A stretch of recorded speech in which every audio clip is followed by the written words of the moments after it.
الحمد لله نحمده ونستعينه ونستغفره ونؤمن به ونتوكل عليه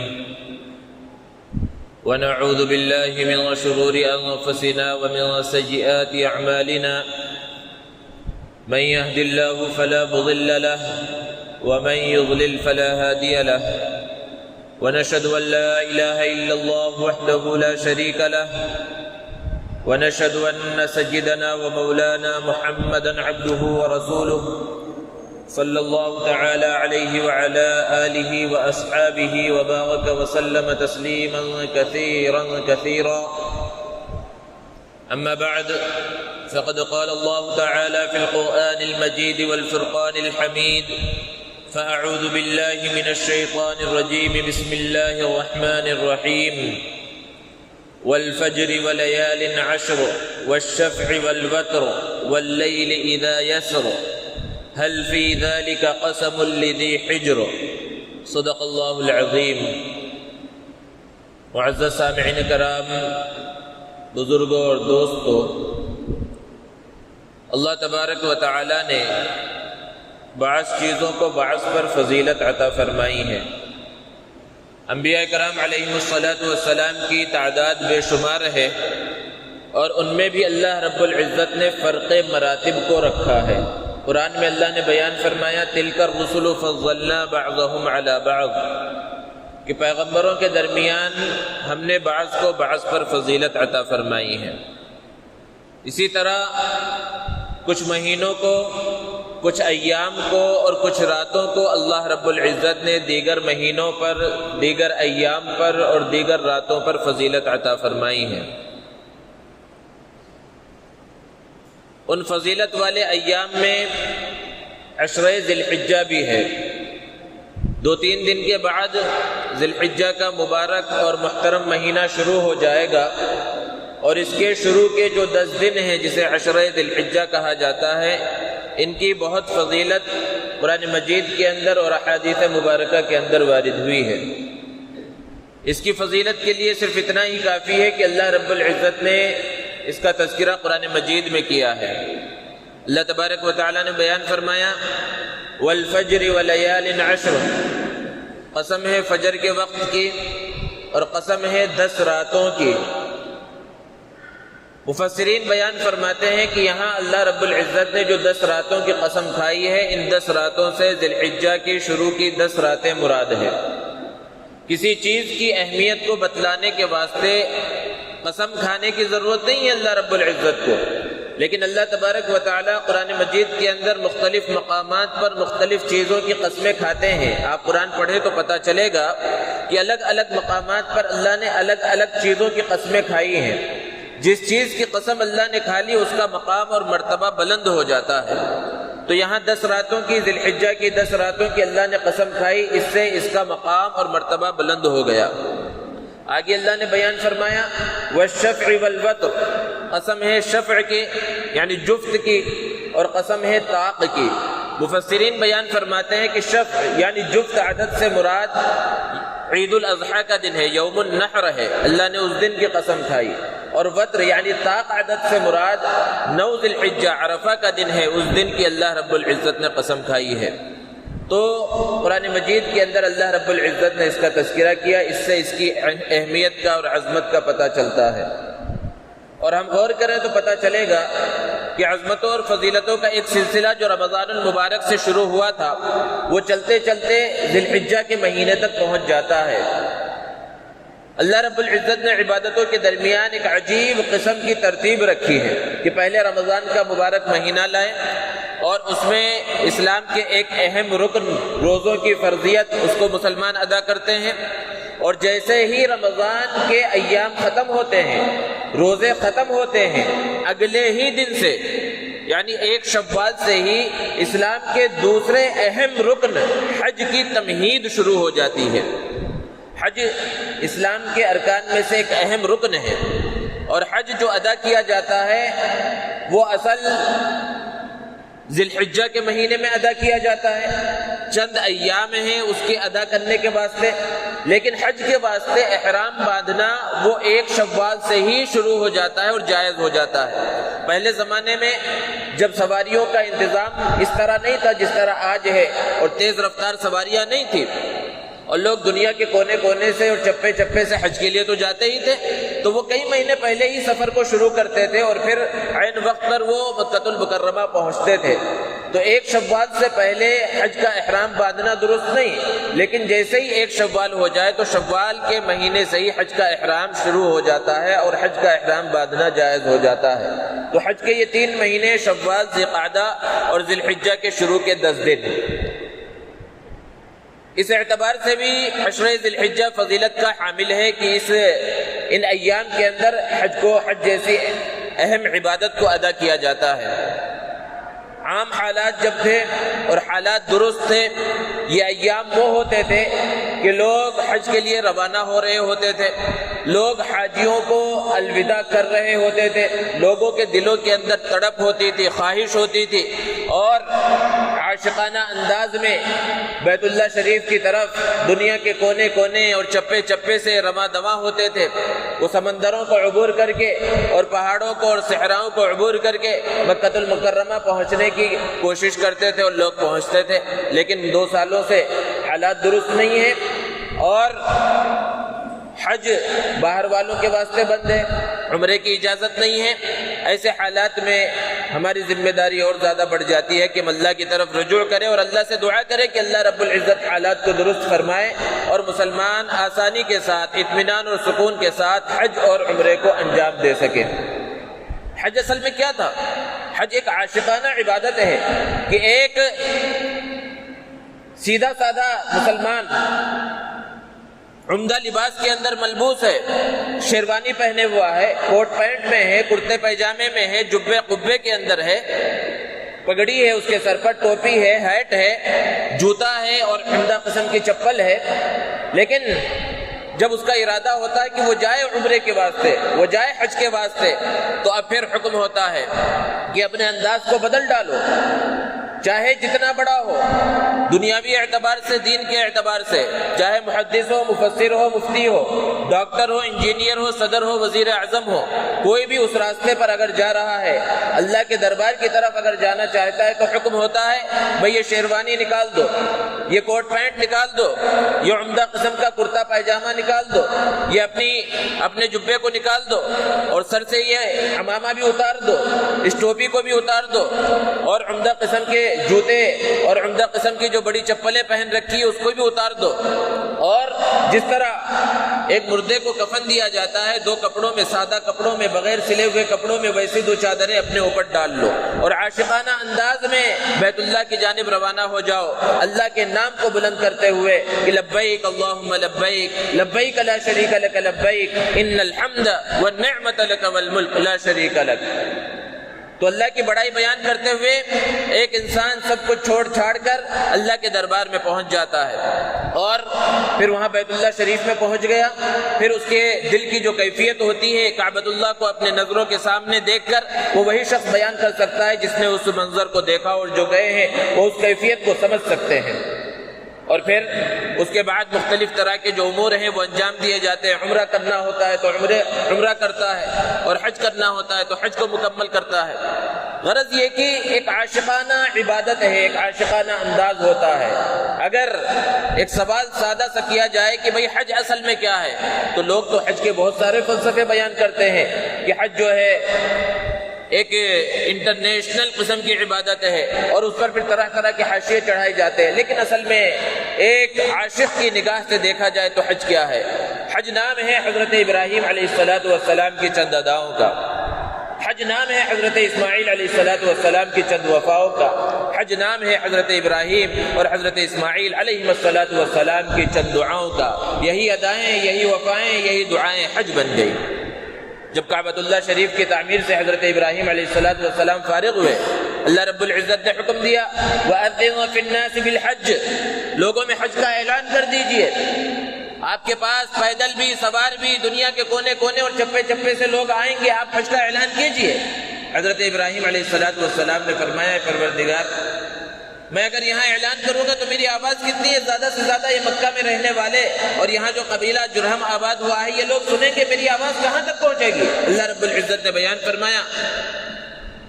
علیک الاذان وعلینا البلاغ، آپ کی ذمہ داری اعلان کرنا ہے اور اس کو پہنچانا ہماری ذمہ داری ہے۔ اللہ کے رسول صلی اللہ علیہ وسلم نے فرمایا کہ حضرت ابراہیم علیہ السلام نے ایک چوٹی پر کھڑے ہو کر حج کا اعلان کیا، اور اس وقت دنیا میں جتنے لوگ باحیات تھے سب نے اس اعلان کو سنا، اور جو اب تک پیدا نہیں ہوئے تھے قیامت تک پیدا ہونے والے تھے ان سب نے بھی اس اعلان کو سنا، اور جس نے اس اعلان کو سن کر لبیک کہا اسے حج کی توفیق ملتی ہے، اور جس نے جتنی مرتبہ لبیک کہا اسے اتنی مرتبہ حج کی توفیق ملتی ہے۔ بڑی بابرکت تھی وہ روحیں جنہوں نے لبیک کی بھرمار کر دی تو انہیں اپنی زندگی کے اندر 20 حج نصیب ہوئے۔ تو بہرحال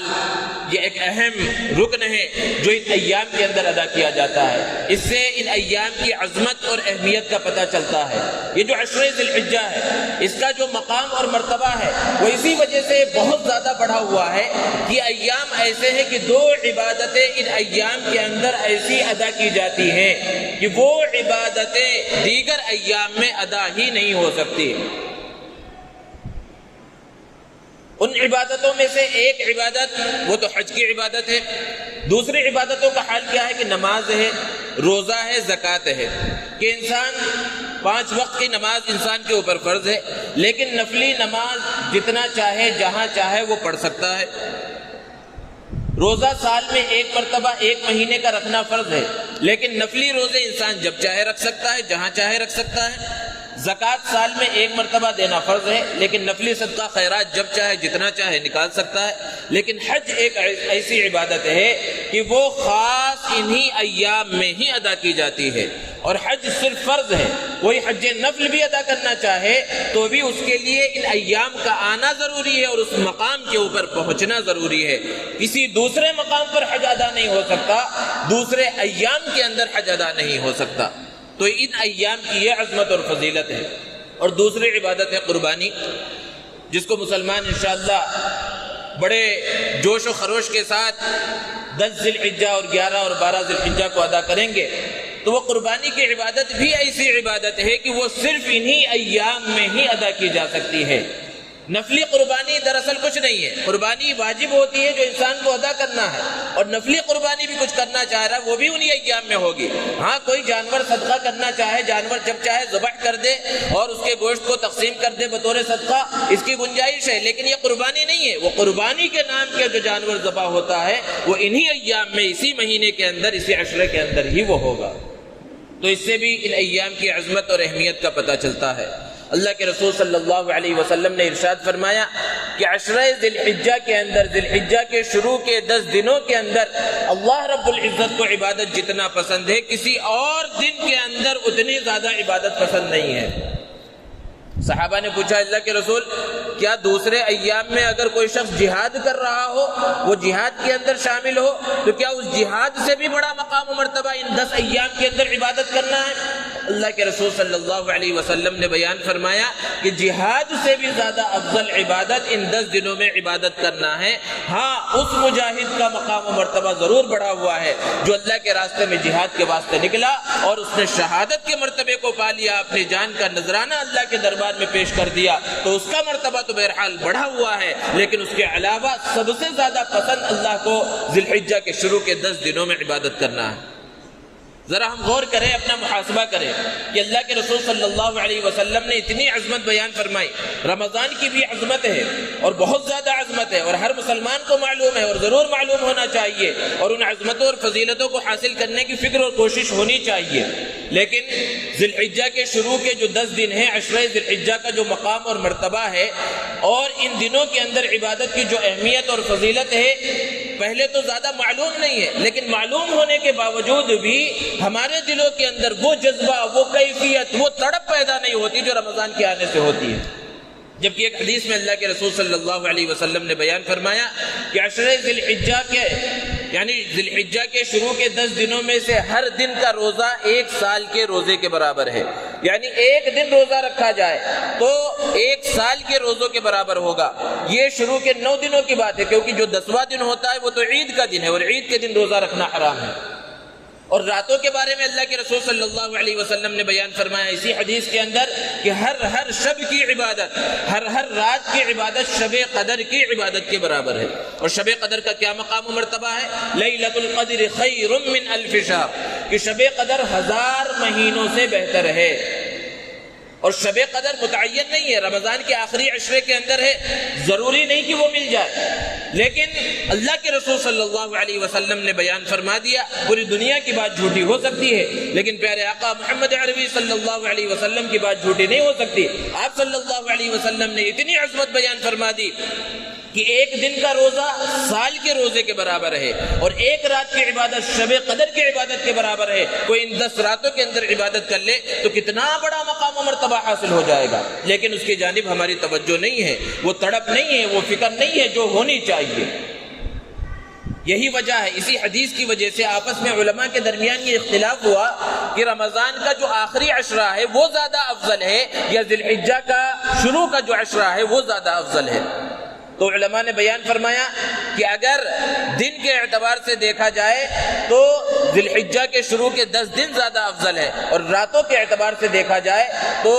رمضان کا آخری عشرہ زیادہ افضل ہے، کیونکہ بہرحال اللہ نے اس کے اندر شب قدر متعین فرمائی ہے۔ تو یہ مقام اور یہ مرتبہ ان ایام کا ہے، اس لیے ہماری یہ کوشش ہونی چاہیے، ہماری یہ فکر ہونی چاہیے کہ ان ایام کے اندر اللہ رب العزت کی طرف رجوع کریں، اللہ رب العزت کو منانے کی کوشش کریں۔ روزے کی ایک تو یہ فضیلت بیان کی گئی، اور یہ شروع کے 8 دنوں کے روزے کی فضیلت ہے، جبکہ جو 9واں دن ہے، جو خاص دن ہے، جو یوم عرفہ کہلاتا ہے، جو 9 ذی الحجہ کو ہوتا ہے عرفہ کا دن، جس دن میدان عرفات میں حجاج کرام عرفہ کے میدان میں جمع ہوتے ہیں 9 ذی الحجہ کو، اور وہ حج کا سب سے اہم رکن ہوتا ہے کہ اگر کوئی شخص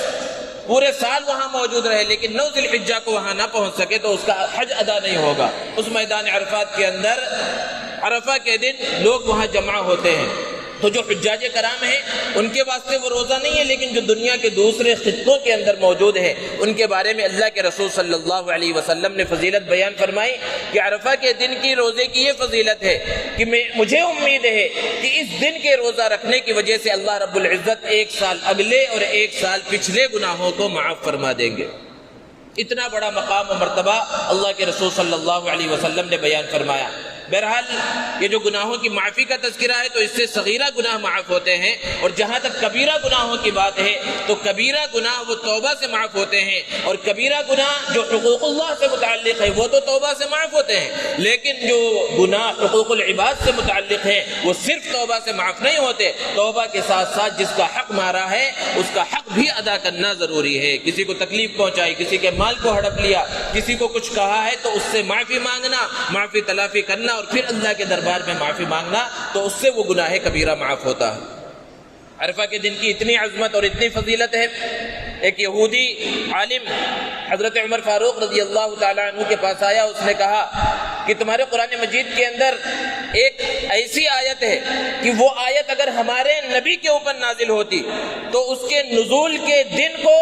ہم عید کے دن کے طور پر مناتے۔ حضرت عمر رضی اللہ تعالی عنہ نے پوچھا وہ کون سی آیت ہے؟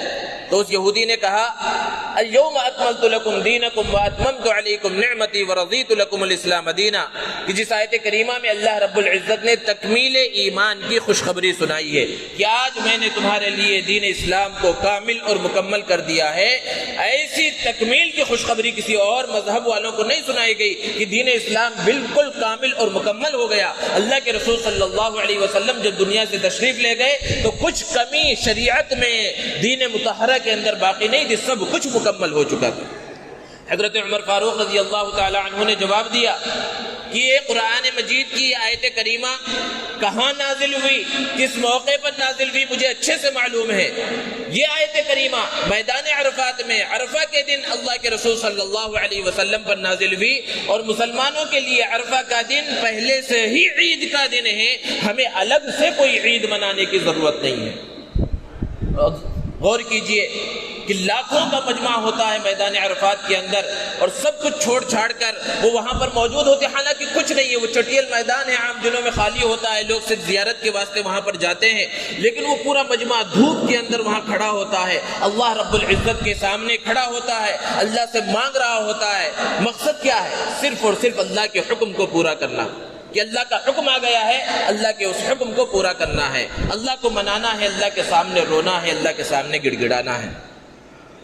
ذی الحجہ کا مہینہ جب شروع ہوتا ہے تو کچھ اعمال ہیں جو ہماری جانب متوجہ ہوتے ہیں، وہ ہمیں کرنا چاہیے، اگرچہ وہ سب کے سب واجب اور فرض نہیں ہیں، لیکن کچھ ایسی چیزیں ہیں جو مستحب ہیں، اور اللہ رب العزت نے اگر ہمیں موقع دیا ہے تو زیادہ سے زیادہ نیکیاں کمانے کی کوشش کرنا چاہیے اور ان اعمال کو اپنی زندگی کے اندر لانے کی فکر اور کوشش کرنی چاہیے۔ پیارے آقا محمد عربی صلی اللہ علیہ وسلم نے بیان فرمایا کہ جس شخص کے اوپر قربانی واجب ہے، قربانی کے بارے میں انشاءاللہ آئندہ جمعہ میں بیان کیا جائے گا کہ کس کے اوپر واجب ہوتی ہے اور کیا طریقہ ہے، تو جس کو بھی قربانی کرنا ہے، قربانی کا ارادہ ہے، تو اس کے لیے نبی کریم صلی اللہ علیہ وسلم نے بیان فرمایا کہ ذی الحجہ کے چاند کے دیکھنے کے بعد وہ اپنے بال اور ناخن نہ کاٹے یہاں تک کہ اپنی قربانی کر لے، یعنی بال اور ناخن کے کاٹنے سے ان سب اعمال سے پہلے ہی فارغ ہو جائے اور ان 10 دنوں تک اپنے ناخن کو چھوڑے رکھے اور اپنے بال نہ کاٹے۔ اب بظاہر یہ بڑا عجیب و غریب حکم ہے، یہ حکم کیوں دیا؟ سب سے اصل تو یہ ہے کہ جب اللہ کا حکم آ جائے، پیارے آقا محمد عربی صلی اللہ علیہ وسلم کا حکم آ جائے تو چوں چرا کی کوئی ضرورت نہیں ہے، بس حکم آ گیا، ہمیں عمل کرنا، یہی اصل اسلام ہے اور یہی اصل مسلمان ہوتا ہے۔ لیکن اس کے اندر حکمت بھی ہے کہ مسلمانوں کا ایک بہت بڑا طبقہ جو اسلام کے اہم رکن کو ادا کرنے کے واسطے بیت اللہ شریف میں موجود ہوتا ہے، مکہ المکرمہ میں موجود ہوتا ہے، اور وہ حج کی احرام کی پابندیوں کے اندر ہوتے ہیں، اور احرام کی پابندیاں آپ کو معلوم ہے کہ اس میں بال نہیں کاٹ سکتے، ناخن نہیں کاٹ سکتے، اور بہت ساری ذمہ داریاں ہیں، بہت ساری پابندیاں ہیں جس کو ایک محرم، ایک احرام پہننے والا انجام دے رہا ہوتا ہے۔ تو اللہ رب العزت یہ چاہتے ہیں کہ میرے وہ بندے جو کسی وجہ سے وہاں نہیں پہنچ سکے ہیں، کچھ ایسے ہیں جو پہلے کر چکے ہیں اس لیے وہاں پر نہیں گئے، کچھ وہ ہیں جن کے اندر استطاعت نہیں ہے، وہاں نہیں جا سکتے، تو جو دوسری جگہوں پر دنیا کے کونے کونے اور چپے چپے کے اندر لوگ موجود ہیں، مسلمان موجود ہیں، اللہ رب العزت اپنی جو رحمتیں، خاص رحمتیں جو حجاج کرام کے اوپر نازل فرما رہے ہیں، ان رحمتوں کا کوئی حصہ عام لوگوں کو بھی مل جائے، اس لیے یہ حکم ہوا ہے کہ حجاج کرام سے پوری مشابہت تو تم نہیں کر سکتے، احرام تمہیں باندھنا نہیں ہے، لیکن وہ جو پابندیاں اختیار کیے ہوئے ہیں اس میں سے کچھ کو تم اپنا لو، ہو سکتا ہے ان کی مشابہت اختیار کرنے کی وجہ سے جو خاص رحمتیں اللہ رب العزت ان پر نازل فرما رہے ہیں ان رحمتوں کا کوئی حصہ ہمارے اوپر بھی نازل ہو جائے۔ اس لیے یہ حکم ہوا کہ 10 دنوں کے اندر ناخن اور بال نہیں کاٹنا ہے، جس کے اوپر قربانی واجب ہے، جس کو قربانی کرنا ہے، لیکن جس کے اوپر قربانی واجب نہیں ہے اور اسے قربانی نہیں کرنا ہے، قربانی کا ارادہ نہیں ہے، تو اس کے لیے یہ حکم نہیں ہے۔ اس حکم سے بھی ہمیں پتہ چلتا ہے اسلام کی حقیقت کا، شریعت مطہرہ کی حقیقت کا،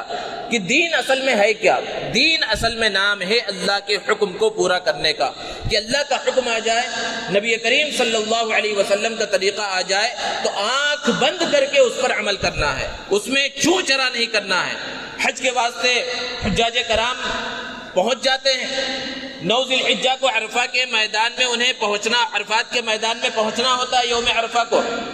لیکن جو لوگ پہلے سے بیت اللہ شریف کے ارد گرد مکہ المکرمہ میں موجود ہیں اور مسجد حرام کی ایک نماز کا ثواب 1 لاکھ نمازوں کے برابر ہے، ہر ایک کو معلوم ہے، وہاں نمازیں ادا کر رہے ہیں۔ 8 ذی الحجہ جسے یوم الترویہ کہا جاتا ہے، ان حجاج کرام کو حکم ہوتا ہے کہ بیت اللہ شریف کی ایک ایک نماز جس کا ثواب 1 لاکھ نمازوں کے برابر ہے، ان نمازوں کو چھوڑو اور مینا کے میدان میں چلے جاؤ، وہاں جا کر قیام کرو۔ وہاں مینا میں کیا کرنا ہے؟ کوئی عمل نہیں کرنا ہے، نہ کنکری ماننی ہے، نہ کچھ کرنا ہے، بس وہاں جا کر نمازیں اپنے وقت پر ادا کرنی ہے۔ اب اگر کوئی یہ سوچے کہ مینا کے اندر کوئی خاص عمل تو ہے نہیں، نہ رمی جمرات ہے، نہ کچھ اور کرنا ہے، تو کیوں نہ میں ظہر، عصر، مغرب، عشاء بیت اللہ شریف کے اندر مسجد حرام کے اندر ادا کرو اور 1 لاکھ نمازوں کا ثواب حاصل کرو، تو پھر اسے ایک بھی نماز کا کا ثواب نہیں ملے گا، کیونکہ اب حکم اللہ کا آ گیا تھا۔ نبی کریم صلی اللہ علیہ وسلم کا طریقہ اب یہ تھا، حکم یہ تھا کہ اب تمہیں مینا کے کھلے میدان کے اندر چلے جانا ہے، وہاں جا کر اس دن کو گزارنا ہے، اگرچہ کوئی عمل نہ ہو۔ تو بظاہر ایسا حکم ہے، وہ ہمارے سمجھ میں آئے نہ آئے، بس اللہ کا حکم ہے، نبی کریم صلی اللہ علیہ وسلم کا وہ طریقہ ہے، اس طریقے کو اپنانا ہے، اس کو عمل کرنا ہے اور اس کو اپنی زندگی کے اندر لانا ہے۔ تو جب بھی اسلام کا کوئی حکم ہمارے سامنے آ جائے، نبی کریم صلی اللہ علیہ وسلم کا کوئی طریقہ ہمارے سامنے آ جائے، تو آنکھ بند کر کے اس پر عمل کریں۔ آج باطل طاقتوں کا اور سوشل میڈیا اور الیکٹرانک میڈیا اس کے بہت زیادہ پھیل جانے کی وجہ سے جو اسلام پر طرح طرح کے اعتراضات کیے جا رہے ہیں، ان اعتراضات میں سے یہ ایسے اعتراضات بھی ہیں جن اعتراضات کے ذریعے صرف شکوک اور شبہات پھیلائے جاتے ہیں کہ یہ حکم کیوں دیا گیا، اس حکم سے کیا فائدہ ہونے والا ہے، اور مسلمان بھی اس کے اندر پھنس جاتے ہیں۔ حالانکہ جو حکم شریعت مطہرہ کے اندر دیا گیا ہے، ہر حکم کے اندر حکمتیں اور مصلحتیں ہیں، لیکن جب شبہات ڈالے جاتے ہیں اور شکوک و شبہات پھیلائے جاتے ہیں تو ایک انسان اس کے اندر مبتلا ہو جاتا ہے، اور پھر وہ الحاد کی جانب جو ہے متوجہ ہو جاتا ہے، الحاد کی جانب چلنے لگتا ہے، بے دینی اس کے اندر آ جاتی ہے، اور شریعت مطہرہ اور اسلام کے بارے میں جو باریکی اور جو گہرائی اس کے اندر ہونی چاہیے اور جو محبت اسلام سے ہونی چاہیے، اس کے دل سے وہ آہستہ آہستہ وہ چیزیں نکلنی شروع ہو جاتی ہیں۔ اس لیے بھی اس بات کی ضرورت ہے کہ اپنے ایمان کو، اپنے اسلام کو اتنا مضبوط کر لیا جائے کہ کوئی بھی شخص آ جائے اور کسی بھی طرح کے شک اور شبہ کو پھیلانے کی کوشش کرے تو ہمارا ایمان جو ہے ڈگمگائے نہ، ثابت قدم رہے۔ یہ سب سے زیادہ بنیادی ضرورت ہے۔ تو ہمارے لیے اب یہ زیادہ ضروری ہے کہ جب ذی الحجہ کا مبارک اور محترم مہینہ، جو 4 محترم مہینوں میں سے ایک مہینہ ہے، وہ مبارک مہینہ آنے والا ہے، اور اس کی اتنی عظمتیں اور اتنی فضیلتیں نبی کریم صلی اللہ علیہ وسلم نے بیان فرمائی ہیں، تو جب وہ مہینہ آ جائے تو اس مہینے کے اندر اللہ رب العزت کی طرف رجوع ہوں۔ جس طرح رمضان میں ہم عبادتیں کرتے ہیں، اپنی عبادتوں کے اندر اضافہ کرتے ہیں، تلاوت کے اندر اضافہ ہوتا ہے، صدقہ خیرات کے اندر اضافہ ہوتا ہے، بالکل اسی طرح ان 10 ایام کی عظمت اور فضیلت بھی ہمارے دلوں کے اندر ہونی چاہیے۔ جب ان ایام کے اندر عبادت کا ثواب بڑھا ہوا ہے تو گناہ کا جو وبال ہوگا وہ بھی زیادہ بڑھا ہوا ہوگا۔ اللہ کی طرف رجوع کریں۔ دنیا کے حالات خراب ہیں، وبا ہر طرف پھیلی ہوئی ہے، کبھی وبا کم ہو جا رہی ہے اور پھر حالات کیسے ہو جائے، پھر لاک ڈاؤن لگ جائے، لوگ اسی لیے پریشان ہیں۔ تو اس لیے اور زیادہ ضرورت اس بات کی ہے کہ اللہ کی طرف رجوع کریں، اپنے گناہوں کی معافی مانگے۔ اللہ رب العزت کے سامنے جو رجوع کرتے ہیں، اللہ تبارک و تعالیٰ کے سامنے توبہ کرتے ہیں، اللہ رب العزت ایسے بندوں کو پسند فرماتے ہیں۔ قرآن مجید میں اسی لیے اللہ رب العزت نے بیان فرمایا، یا عبادی الذین اسرفوا علی انفسہم لا تقنطوا من رحمت اللہ ان اللہ یغفر الذنوب جمیعا، کہ میرے وہ بندو جنہوں نے اپنی جانوں پر بہت زیادہ ظلم کر لیا ہے، یعنی بہت زیادہ گناہ کر لیے ہیں، اللہ کی رحمت سے مایوس مت ہو، اللہ کی رحمت سے نا امید مت ہو، اللہ تمہارے سارے کے سارے گناہوں کو معاف کر دے گا، بے شک وہ بڑا معاف کرنے والا، بڑا بخشنے والا ہے۔ تو یہ موقع ایسا ہے کہ اس میں اللہ کے سامنے رجوع کیا جائے، اللہ کے سامنے رویا جائے، گڑ گڑایا جائے، اللہ کو منایا جائے۔ سب سے بڑی کامیابی یہی ہے، ورنہ ہمیں کامیابی دنیا سے نہیں مل سکتی۔ دنیا کے اندر ہم پریشان ہی ہوتے رہیں گے اگر اللہ کی طرف ہم نے رجوع نہ کیا، اور جب حالات خراب ہیں تو اور زیادہ رجوع اللہ کی ضرورت ہے۔ اسی لیے جگہ جگہ پر اللہ رب العزت اپنے بندوں کو اپنی طرف بلا رہے ہیں اور ارشاد فرما رہے ہیں، یا ایھا الذین آمنوا توبوا الی اللہ توبۃ نصوحا، کہ ایمان والو اللہ رب العزت کے سامنے سچی پکی توبہ کر لو، اللہ رب العزت تمہارے گناہوں کو معاف کر دے گا اور تمہیں ایسے باغات کے اندر داخل کرے گا جس کے نیچے سے نہریں جاری ہوں گی۔ تو اس لیے ہماری اور سب کی ذمہ داری ہے کہ اپنی زندگی کا محاسبہ کریں، اپنے آپ کا محاسبہ کریں، اور یہ جو مہینہ آنے والا ہے ذی الحجہ کا مہینہ، اسلامی کیلنڈر کے اعتبار سے آخری مہینہ بھی ہے، اس کے بعد پھر نیا سال شروع ہوگا، نیا کیلنڈر شروع ہوگا، اس لیے بھی اپنا محاسبہ کرنے کی ضرورت ہے کہ اس پورے سال میں ہم نے کیا کیا۔ اور یہ نبی کریم صلی اللہ علیہ وسلم کی تعلیم بھی ہے کہ حاسبوا قبل ان تحاسبوا، کہ اپنا محاسبہ کر لو اس سے پہلے کہ تمہارا حساب لیا جائے۔ تو اس لیے بھی ہمارے لیے یہ زیادہ ضروری ہے کہ اپنا محاسبہ بھی کریں اور اللہ کی طرف رجوع بھی ہو، اللہ سے مانگے، گڑ گڑائیں، توبہ اور استغفار کریں۔ اللہ رب العزت ہمیں عمل کی توفیق عطا فرمائے۔ وآخر دعوانا ان الحمد للہ رب العالمین۔